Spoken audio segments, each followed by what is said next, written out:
जी sir. मेरे ख्याल से अगर ये समझा जाए कि आखिरकार ये लिंडसे ग्राहम क्या कर रहे हैं या ट्रंप क्या कर रहे हैं, ये सब कुछ ये जो आपका टैरिफ गेम है, इसे समझने से पहले और भारत को भी समझने से पहले हमें ये समझना पड़ेगा कि लिंडसे ग्राहम एक इवेंजलिकल थॉट जिन्हें टेम्पलर या बेसिकली क्रूसेडर्स कहा जाता है, ये उस टीम को लीड करता है और ये सबसे खतरनाक व्यक्ति है अमेरिका के अंदर। तकरीबन 20 सालों से ये लगातार काम कर रहा है विदेश नीति पे, उनके थिंक टैंक पे और हथियार लॉबी का एक इसको अमेरिकी इस्टेब्लिशमेंट में एक खतरनाक आदमी और उनका एक मुख्य टूल माना जाता है। लिंडसे ग्राहम को लेकर जो है वो कम से कम भारतीय मीडिया या फिर कुछ विदेशी मीडिया में भी बहुत ज़्यादा चर्चा नहीं होती, जबकि मेरा एनालिसिस ये कहता है कि लिंडसे ग्राहम जो है, जो हथियार लॉबी जिसकी हम चर्चा करते हैं और जो इस वक्त गेम दुनिया को बिल्कुल आग के, अगर हम 11 तारीख की बात करें, तो अगर हम 11 जुलाई की बात करें तो 11 जुलाई के जो ट्रंप के ऐलानात हैं वो इतने खतरनाक हैं कि ऐसा लगता है कि हम एक बड़े युद्ध की तरफ जा रहे हैं। और भारत जो ट्रंप इस टूल से बच रहा है, टैरिफ वार से, वो क्यों बच रहा है? देखिए, एक तरफ तो ये दबाव बनाया जा रहा है लिंडसे ग्राहम का कि जो ब्रिक्स में शामिल हुए हैं और जिस तरह की यकजहती ब्रिक्स में दिखाई है और जिस तरह ऐलान रशिया की तरफ से किया गया है कि देखिए साउथ, ग्लोबल साउथ जो है वो बिल्कुल आगे तेजी के साथ बढ़ता जा रहा है और इससे पश्चिम को बहुत चिंतित होना चाहिए। तो ये इस तरह के जो शब्द हैं वो अमेरिका की उस लॉबी को जो बैंकिंग निज़ाम पर कंट्रोल रखती है, fuel, banking, energy sector, weapon sector, और इन सब की जड़ें आप जानते हैं कि वो स्मिथ, रॉकफेलर, ससुन और इनके सबका जो फादर है वो रॉथशाइल्ड है। तो यहाँ ये बैंकिंग फैमिलियां जो हैं वो एक पूरी दुनिया को हथियार से लेकर तमाम युद्धों से एक मोटा पैसा बनाते हैं। और टैरिफ का जो भय है वो क्यों हो रहा है, वो अगले सवाल में आप मौका देंगे तो मैं जरूर बताऊंगा। एक्चुअली अगली जो दुनिया में इकोनॉमी बनने जा रही है वो 60 से 65% वर्चुअल होगी।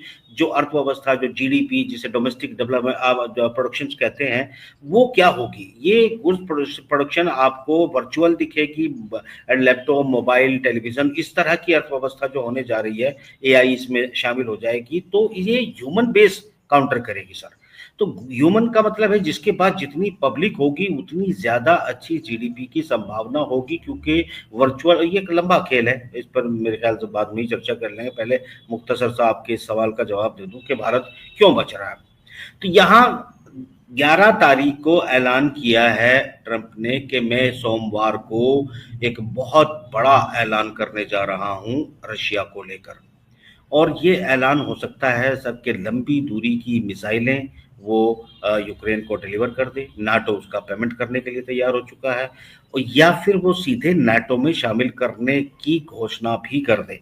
तो एक बहुत बड़े ऐलान की उम्मीद मंडे को की जा सकती है। और उस ऐलान का मकसद जो भारत के टैरिफ से है वो क्या है वो बताना चाहता हूं। जनाब, बात बड़ी सीधी सी है कि अगर ट्रंप कोई बड़ा ऐलान करेगा तो ताइवान इसमें शामिल है। इस वक्त ताइवान के पानियों में अमेरिका ने बहुत बड़ा रिहर्सल शुरू किया है, जिस पर चाइना और रशिया ने भारी ऐतराज दर्ज किया है। ऐसे में भारत की जो है एक ज़रूरत है अमेरिका को, जिसमें वो चीन के साथ एक लंबे वार में भारत को उलझाने की प्लानिंग कर चुका है, और इसका प्लान करता लिंडसे ग्राहम और उसके पीछे की टीम है। ये क्योंकि भारत को अभी हर सैंक्शन से अलग रखा गया, हर बात से एज 400 लेने के बाद भी अलग रखा गया, क्योंकि भारत के पास अगर मैं सच कहूं तो दोनों ही, चाहे वो पूरब हो या पश्चिम, कंप्लीट विश्वास करने के लिए आज की तारीख में कोई तैयार नहीं है, मगर यूज करने के लिए दोनों प्लानिंग कर रहे हैं, तैयारी कर रहे हैं। तो भारत को भारत के व्यापारिक बाजार या लॉन्ग टर्म रिलेशन के लिए रियायत नहीं दी जा रही है, बल्कि संभावना ये है कि भारत किसी भी तरीके से चीन के खिलाफ जो प्लान 20 सालों में तैयार किया गया है और पिछले 7 सालों में जो पूरी तरह से कोशिश की जा रही है, एक लॉन्ग टर्म वार यूक्रेन जैसा और गाजा जैसा के लंबे एक इलाके में वार शुरू हो जाए, इस तरह के वार प्लान में भारत को एक प्लेयर के तौर पर अमेरिका और उसकी थिंक टैंक और उसकी डीप स्टेट समझती है, जो भारत के हित में कतई भी नहीं होगा।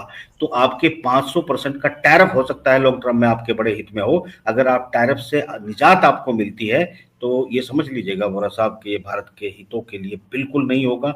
मैं अगर अपनी जियो पॉलिटिक्स और डिप्लोमेसी की नज़र से देखता हूं तो मैं इसे बहुत खतरे के रूप में देखता हूं। आपने सही कहा। मैं दरअसल रेयर अर्थ के ऊपर जो मोदी जी ने पूरा का पूरा क्वाड का पैरा उठा के और ब्रिक्स में पढ़ दिया ऑलमोस्ट।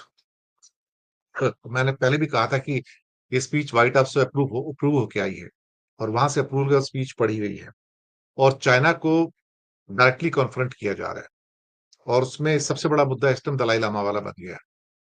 पहली बार मैंने देखा, और ये प्रश्न मैंने यशवंत सिन्हा जी से भी किया आज सुबह जब उनका शो आया था, तो मैंने कहा विदेश नीति के मामले में मुख्यमंत्री कब से बोलने शुरू हो गए?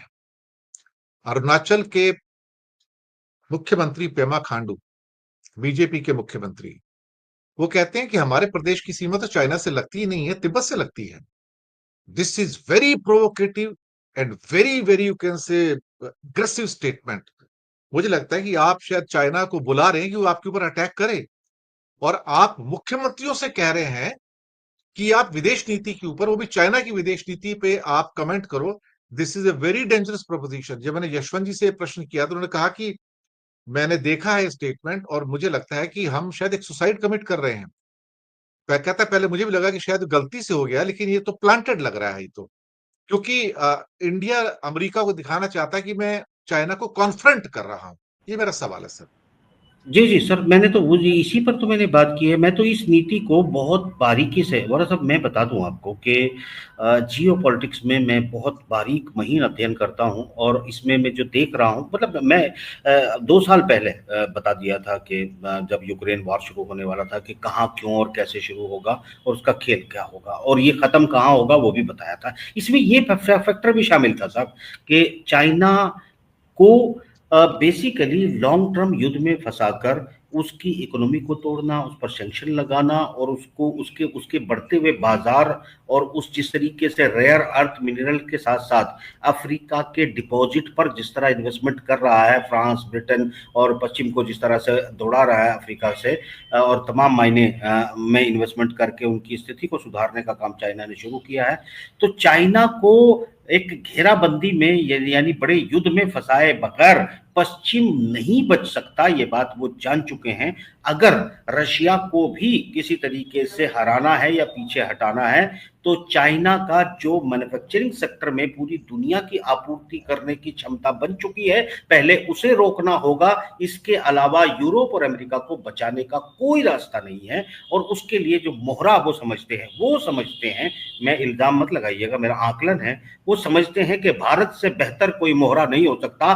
4,000 किलोमीटर चाइना के साथ सीमा लगती है और यहां पर अगर चाइना को लंबे युद्ध में फंसाया जा सकता है, भले ही आप यूक्रेन का असर देख रहे हैं, यूक्रेन में जबरदस्ती लोगों को पकड़ पकड़ कर गाड़ियों में डाल डाल कर भर्ती किया जा रहा है। अब इतने मर चुके हैं यूक्रेन के लोग, तबाह हो चुके हैं, उसके बावजूद वहां पर अपना मोहरा बिठा रखा है जेलेंस्की। और वहां एक एक लोग तो 70% तो भाग चुके हैं, जो बचे हुए हैं उनको उठा उठा के जबरदस्ती फौज में भर्ती किया जाता है। नॉन स्टेट एक्टर को या फिर नाटो की फोर्सेस में से प्रॉक्सी बनाकर वहां पर जो लड़ाया जा रहा है, जो कल 3 दिनों में तबाही मचा दी है यूक्रेन के अंदर, जिस तरीके से तिलमिला उठा है ट्रंप पूरी तरह, यही वजह है कि वो बड़ा ऐलान करेगा। क्योंकि वो जो डिसअपॉइंटेड है ना, उन्होंने जो प्लान किया था कि किसी तरीके से रशिया के साथ वो बात को थोड़ा सा लंबा कर दें और चाइना को जल्दी से इस युद्ध में घसीटा जाए, ताइवान और भारत, पाकिस्तान और चाइना के जरिए इसमें उलझा लिया जाए, तो फिर आसानी से इसराइल और गल्फ और ईरान को सेटल किया जा सकता है। तो खेल बहुत बड़ा है, बिसात बहुत छोटी नहीं। स्टेटमेंट मुख्यमंत्री का है, मामला दलाई लामा का है, कहानी बहुत लंबी है, बहुत वाश है। और इसमें मैं ये समझता हूं कि बुद्धिजीवियों को होश की सांस लेनी चाहिए इस देश के अंदर, कि किसी के लिए, अपने लिए हम चीन से लड़ें, अमेरिका से लड़े, रूस से लड़े, किसी से भी लड़ सकते हैं। किसी का मोहरा बन के अगर हम कोई एक्ट करते हैं तो यूक्रेन का हसर हमारे सामने है, ये हमें याद रखना चाहिए। 3 दिन पहले फ्रांस के वित्त मंत्री एरिक लोम्बार्ड, उनका एक स्टेटमेंट आता है बोलता है चाइना का ऑलमोस्ट 40% प्रोडक्शन हो गया दुनिया का, और 2030 तक 50% प्रोड्यूस करेगा। दुनिया का प्रोडक्शन जो है फैक्ट्री उसकी होगी। बोलता है हम सारे बर्बाद हो चुके हैं, हमारी इंडस्ट्री बर्बाद हो चुकी है, हमारी एम्प्लॉयमेंट बर्बाद हो चुकी है। This is the right time to put wholesale sanctions on China. ये कौन कह रहा है? फ्रांस कह रहा है, होलसेल सैंक्शंस। और उसी के कॉन्टेक्स्ट में मैं चाइना के फॉरेन मिनिस्टर वांग यी का स्टेटमेंट जोड़ता हूं, जिसकी मीटिंग हुई थी ईयू के चीफ से यूरोप के अंदर, और वहां पे उसने कहा था कि मैं नहीं चाहता कि रूस हारे यूक्रेन युद्ध में, क्योंकि अगर रूस हार गया तो अगला नंबर अमेरिका की नजर में मैं हूंगा और मुझे हिट किया जाएगा। जी भाई साहब। जनाब बिल्कुल अनम्यूट आप कर। सही कह रहे हैं। देखिए फ्रांस की अगर अगर इसमें हम तीन अलग अलग एंगल से इसको समझने की कोशिश करते हैं। एक एंगल फ्रांस का है जो बेसिकली उसका सपना है कि किसी तरीके से यूरोप और यूरोपियन यूनियन का लीडर वो बने। जर्मनी के और फ्रांस के बीच में एक कंपटीशन है। अफ्रीका में फ्रांस के बहुत बड़े स्टेक्स थे जिसको चाइना उखाड़ कर फेंक रहा है और वो धीरे धीरे उस बाजार पर कब्जा करता चला जा रहा है। सेकंड नंबर आता है ब्रिटेन का, जो ब्रिटेन ने याल्टा में जो समझौता 1945 में हुआ था वो उसको बेसिकली जो डेमोक्रेसिया दी गई थी उन डेमोक्रेटिक सिस्टम में देकर आज़ाद और बाजार का बंटवारा किया गया था। वो अपनी कॉलोनी को दोबारा जिंदा करना चाहता है और ये बात में बहुत बड़े बड़े लीडर से वन टू वन की है। मैंने उन्हें कहा था शायद ये ऐसा नहीं कर पाएगा, और उन लीडर का जो डीप स्टेट से ताल्लुक भी रखते होंगे शायद, तो उनका ये मानना था कि ब्रिटेन ऐसा कर पाएगा।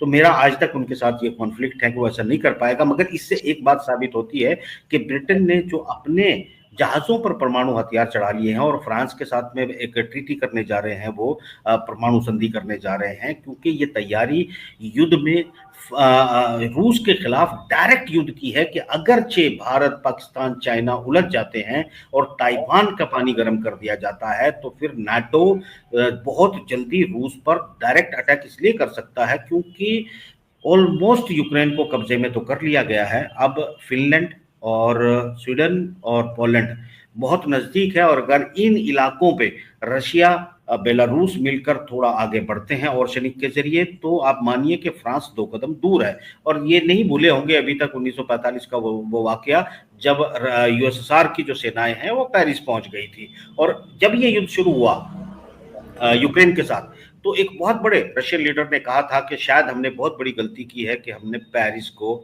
छोड़ दिया था। तो ये बात, अगर ये बात हल्के में नहीं है, वो बोलने वाला नेता जो था रशिया का वो डीप स्टेट का था, और अगर वो ऐसा बोले थे तो इसका मतलब ये खतरा फ्रांस में महसूस किया जा रहा है अपने एग्रेशन।